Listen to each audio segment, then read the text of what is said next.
रामू जी से भी मेरा परिचय करीब 40 साल पहले, जब यहाँ एनटी रामाराव चुनाव लड़ने के लिए खड़े थे, तब हुआ था।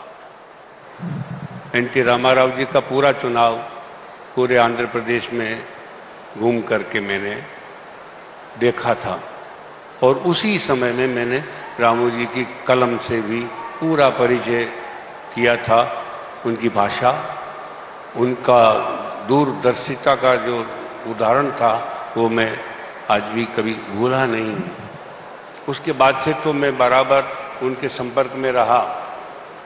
रामू जी की कलम में जो ताकत थी, उनका जो हौसला था, जनता के प्रति उनके मन में जो दर्द था, वो हमेशा एक ही बात कहते थे कि मेरी कलम केवल जनता के लिए है। और मुझे एक बार नहीं, कई बार मैंने उनको सरकारों से संघर्ष करते हुए देखा।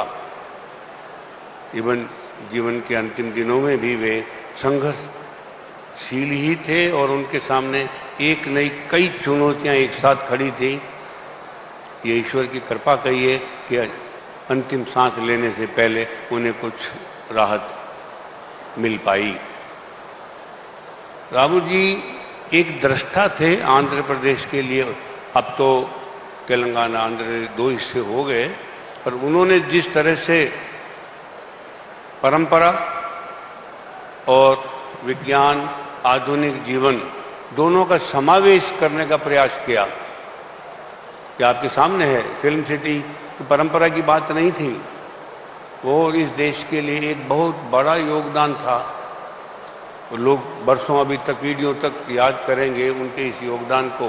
पर मैंने उनका दूसरा जो परंपरागत रूप भी देखा।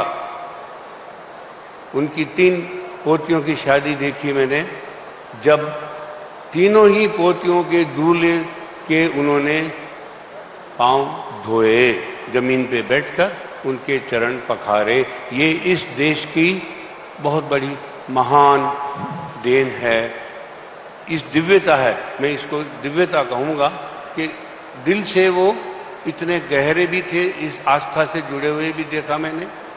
व्यापार के स्तर पर तो खैर बहुत ही कुछ उदाहरण उन्होंने छोड़े, और शायद उनकी सरकार से टक्कर लेने का जो सबसे बड़ा जीत का कारण यही था कि उनके व्यापार में कहीं कोई कालापन किसी को पकड़ में नहीं आ पाया। पर ये भी ईश्वर को कहिए कि ईश्वर हर युग में, हर काल में हमको कोई न कोई एक विभूति देता है, जो अपराधियों से, समाज कंटकों से, जनता के हक में लड़ते हैं। और उनमें से मैं समझता हूँ रामू जी एक थे। मेरे लिए तो बहुत बड़ा संबल थे, क्योंकि अब आप देखिए 40 साल पहले तो मेरा प्रवेश ही था पत्रकारिता में, और तब से मेरे करीब करीब हर लेखन पे मैं उनके साथ मेरा आदान प्रदान था। जब हमने अपनी सरकारों से लड़ाई लड़ी, तब हमारा सबसे बड़ा जो संबल था मेरा, वो रामू जी राव थे। तो मैं तो आज भी ईश्वर से एक ही प्रार्थना करता हूं कि इस देश में हर प्रांत में, हर जिले में कोई न कोई रामू जी राव पैदा होना चाहिए। देश इतना बड़ा है, इतनी विभिन्नताएं हैं कि एक रामू जी राव इस देश के लिए कम हैं। और जो भी इस क्षेत्र में उतरे, उसी संकल्प के साथ उतरे कि मैं रहूं या न रहूं, मेरी जनता के हित को कभी आंच नहीं आनी चाहिए। इसी के साथ मैं पुनः उनको श्रद्धा से नमन करता हूं, ईश्वर से कामना करता हूं कि उनको अपने चरणों में शरण दे।